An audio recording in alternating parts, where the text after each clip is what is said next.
Amiguito, ¿tienes problemas con tu tarea? ¿Tienes dudas que no has podido resolver? ¿Tu maestro dio el tema por visto y te puso una película? No te preocupes, el profesor Dante Salazar resolverá tus dudas.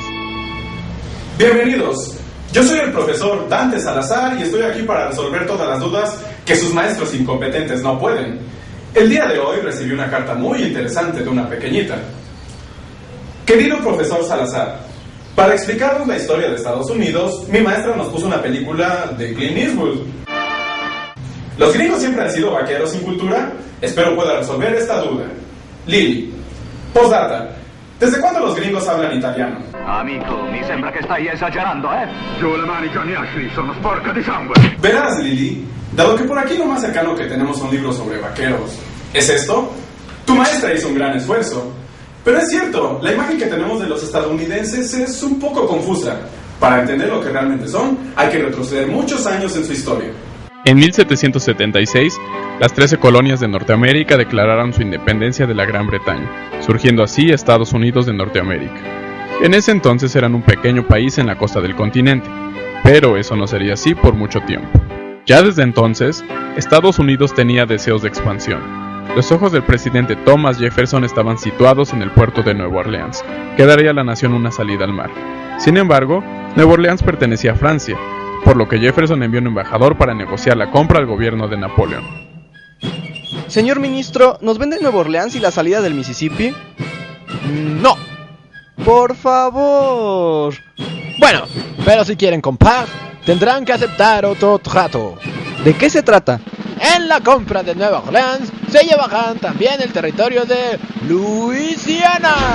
2 millones de kilómetros cuadrados completamente inexplorados, llenos de animales salvajes, indios hostiles y cualquier cosa que sus corazones puedan desear. Todo por el bajísimo precio de $15 millones.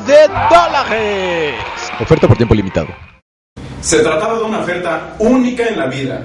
15 millones por todo el territorio equivalía a una compra de unos 3 centavos la hectárea. Los embajadores estadounidenses no lo pensaron 2 veces y compraron el territorio sin siquiera consultarlo con la Casa Blanca. De la noche a la mañana, el territorio estadounidense creció más del doble. ¿Por qué Napoleón malbarató la Luisiana? Esta venta no es un gran negocio para Francia, pero lo importante es que le daremos a los ingleses un competidor nuevo en su monopolio marítimo. O lo que es lo mismo, no nos conviene, pero que se fastidien los ingleses. Las posibilidades que representaba un territorio tan amplio revivió en los estadounidenses el espíritu aventurero, que tiempo atrás había encontrado a su máximo representante en Daniel Boone. Daniel Boone was a man, yes, a big man, with an eye like an eagle and as tall as a mountain was he. Daniel Boone was a man, yes, a big man. He was brave, he was fearless, and as tough as a mighty oak tree. From the coonskin cap on the top of old Dan to the heel of his rawhide shoe, the rippinest, roaringest, fightingest man the frontier ever knew. Daniel Boone was a man, yes, a big man, and he fought for America to make all Americans free. What a fool, what a doer, what a dream come true was he. Pero no era tan musical. Daniel Boone fue el primer explorador norteamericano. Se unió a varias expediciones para descubrir lo que había más allá de las 13 colonias. El oeste, la última frontera, adentrándose a donde ningún otro hombre se ha atrevido. Kentucky. Daniel Boone exploró el territorio de Kentucky, abriendo las primeras rutas hacia el oeste. Sus grandes aventuras, que incluían la lucha contra los indios y la naturaleza, lo convirtieron en el primer gran héroe norteamericano. Imbuido con el espíritu aventurero, el presidente Jefferson encomendó la exploración de la Luisiana a Lewis y Clark. Vamos, no me pueden culpar por hacerlo. El teniente William Clark y el capitán Meriwether Lewis recorrieron el territorio inexplorado con la misión de trazar mapas, estudiar flora y fauna y contactar con los nativos y dinosaurios, de ser posible.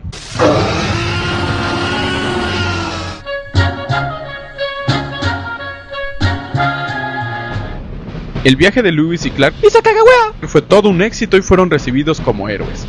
aunque se dice que la razón de su éxito fue una mujer india que los guió por todo el territorio, aunque bueno, nadie se acuerda de ella. La Luisiana ofrecía grandes riquezas, pero sin duda lo que más llamó la atención de los exploradores fue la abundante fauna. El poderoso búfalo, la majestuosa águila, el astuto zorro, el imponente oso y el simpático castor. Ante esto, el hombre blanco solo pudo pensar una cosa. ¡Pieles! El comercio de pieles incentivó la incursión en el oeste. Hombres de todas partes se adentraron en el territorio inexplorado en busca de pieles. Fueron conocidos como los tramperos. Los tramperos deben su nombre a la costumbre de capturar a los animales con trampas y así no dañar la piel. El negocio de las pieles fue efímero, pero lo más importante de los tramperos es que trazaron las rutas y caminos que permitirían a los pioneros desplazarse masivamente hacia el oeste. Es aquí donde comienza la conquista del oeste. La migración del pueblo estadounidense bajo la idea de que su destino manifiesto era conquistarlo todo.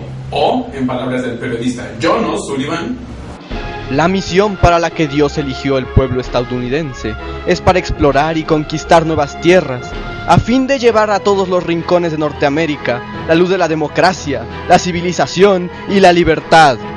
Pero nosotros ya ser libres. ¡Cállate! Para 1838, el exceso de población en los Estados Unidos ocasionó muchos problemas económicos y sociales, por lo que el gobierno consideró que lo mejor era comenzar a poblar las nuevas tierras.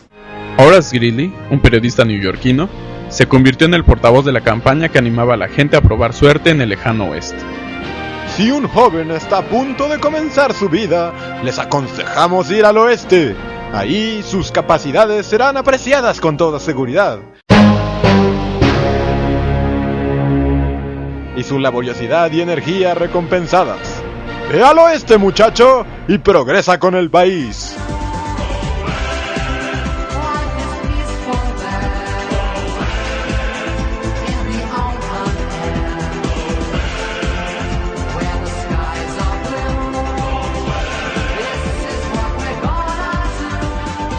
Con promesas de una vida mejor, se dio un éxodo masivo hacia el oeste.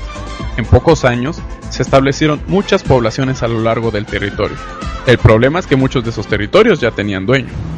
Y ni siquiera mencionar a los indios, que a nadie le importaba. Por orden del gobierno de Estados Unidos, las tribus indias en los territorios que deseaban los pioneros eran movilizadas hacia el oeste. Algunos indios protestaron, pero nada podían hacer contra las armas de fuego de los blancos. Lo que al principio fue movilizarlos al otro lado del Mississippi, luego fue más allá del río Missouri, y así cada vez más al oeste, hasta llegar al mar.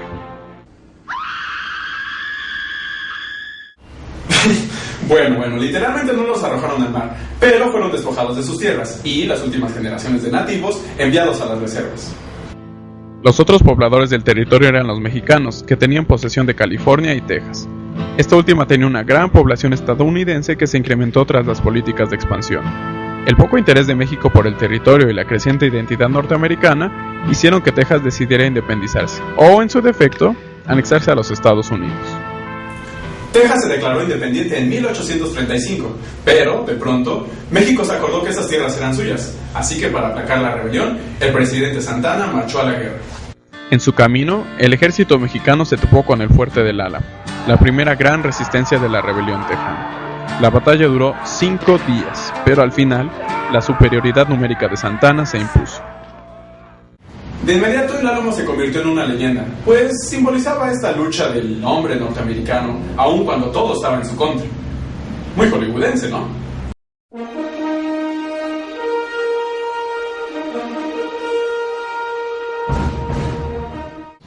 La caída del Álamo cobró fama rápidamente, pues en la batalla murieron varios héroes norteamericanos como Davy Crockett, Davy Crockett, king of the wild frontier. Y Jim Bowie, por ejemplo. Jim Bowie. Bueno, ¿qué todos en esta época tienen canción? Sí, casi todos.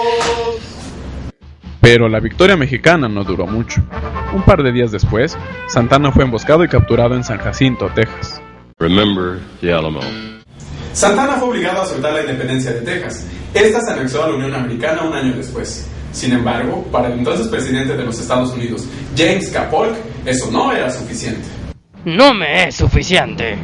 Estados Unidos invadió México en 1846 y a causa del conflicto consiguió que se le cediera la región de la Alta California. Al menos salve Baja California. Además, allá no había nada. Gold. Gold. Gold. Gold. Gold. Gold. Gold. En 1848, James Marshall, un carpintero de California, encontró pepitas de oro en el río. Johann Sutter, el propietario de esas tierras, no quiso que se corriera la noticia, pero ya era demasiado tarde. ¡Oh, por Dios! ¡Hay oro en California, en el rancho Sutter! ¡Corran, no se quedarán sin nada!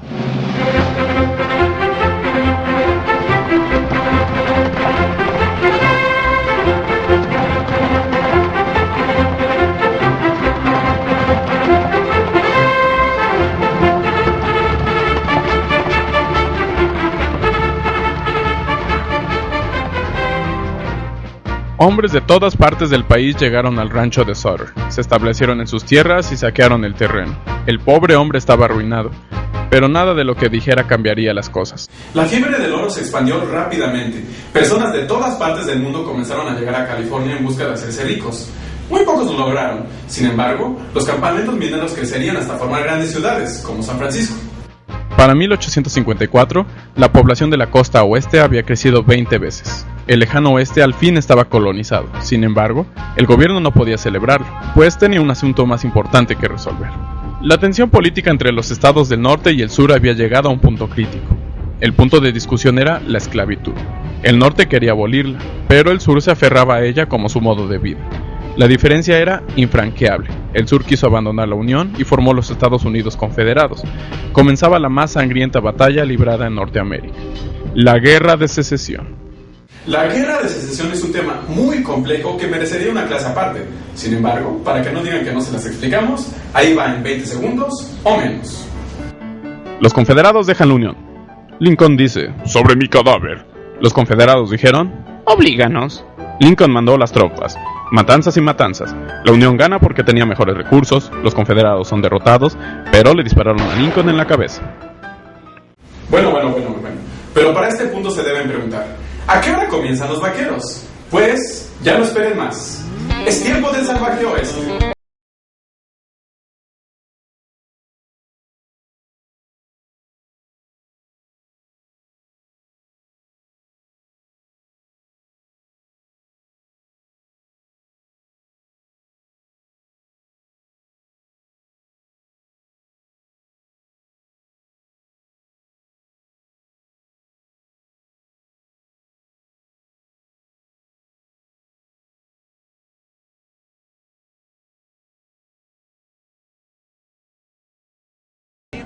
Tras la guerra civil, el país estaba unificado, pero solo en papel, porque las distancias eran muy grandes y la ley no alcanzaba a llegar a todas partes. El oeste era tierra salvaje, el terreno ideal para que surgieran las grandes leyendas de la época.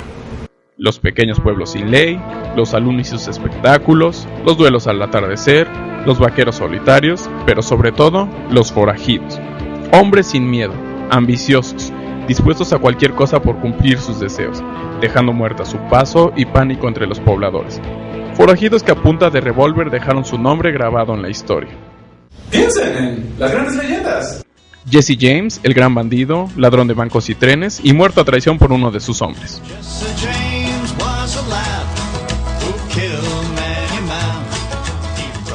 Doc Holliday, el asesino de sangre fría. Daddy, who's that standing there with his black frock coat with his sandy hair? Son, be polite and don't just stare. That's Doc Holliday. Wyatt Earp, el comisario más rudo y valiente. Calamity Jane, la mujer más fiera en todo el oeste. O Wild Bill Hickok, el de gran bigote. Y sí, todos tienen canción. ¡Te lo dijimos! Pero aunque famosos, la mayoría de las leyendas del oeste son solo eso. Las historias de estos personajes fueron exageradas con el paso del tiempo. Empezando por las novelas de la época y terminando con la visión de Hollywood. Todos se convirtieron en íconos del oeste, pero se alejaron mucho de la verdad histórica. Piensen en Wyatt Earp. considerado el gran alguacil del viejo oeste, cuando en realidad era un sujeto corrupto y prepotente que casi nunca disparó su arma. ¡Oye, cállense! Pero el periodo sin ley no podía durar para siempre. En 1862, durante la guerra, el gobierno de Abraham Lincoln lanzó una convocatoria para construir una vía ferroviaria transcontinental que uniera las dos costas del país. El trabajo lo aceptaron las dos compañías de ferrocarriles más importantes de entonces, la Union Pacific Railroad y la Central Pacific Railroad. El plan era muy simple. Cada compañía empezaría en un extremo del país y se encontrarían a mitad del camino, aquí, en Utah. Pero las cosas no estaban saliendo tan bien. El avance de los rieles era lento y las compañías contaban con pocos trabajadores, poniendo en riesgo el proyecto. Para incentivarlos, el gobierno prometió mayores beneficios comerciales a la compañía que construyera más kilómetros en menor tiempo. Sin embargo, las condiciones no eran del todo parejas. La compañía del este trabajaba en las grandes planicies, haciendo del trabajo una tarea relativamente sencilla.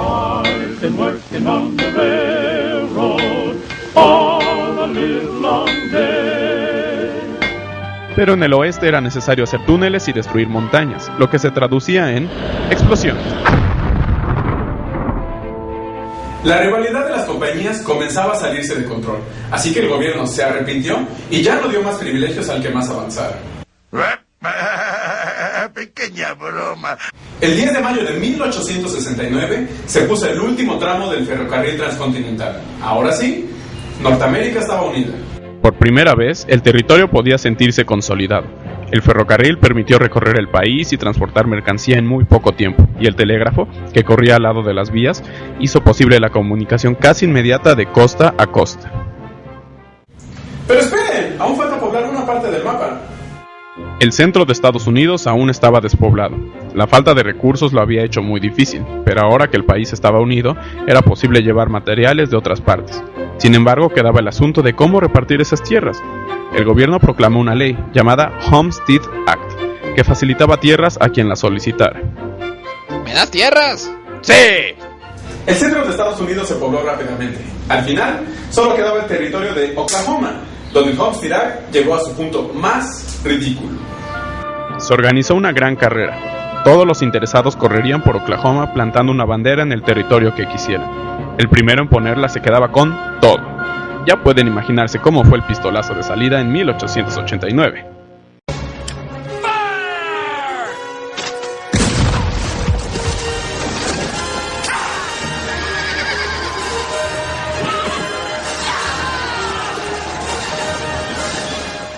Y ahora sí, Estados Unidos estaba completo. En 1890 se cerró oficialmente la frontera. Ya no había más territorio que explorar, así que las figuras del oeste fueron desapareciendo poco a poco. Pero su leyenda sobrevivió. Así que, como verás, Didi, los gringos sí son vaqueros, pero no sin cultura. Es en este periodo donde se forja su identidad cultural. Los valores del cowboy siguen vigentes en el pueblo estadounidense y los ánimos de expansión latentes. Ahí tienes como ejemplo Las Vegas o la Luna. Y ahora sí ya sabes de qué se trató el viejo oeste.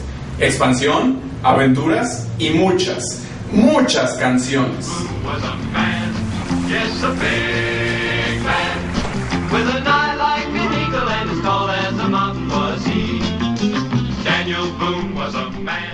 ¡Y Sacagawea!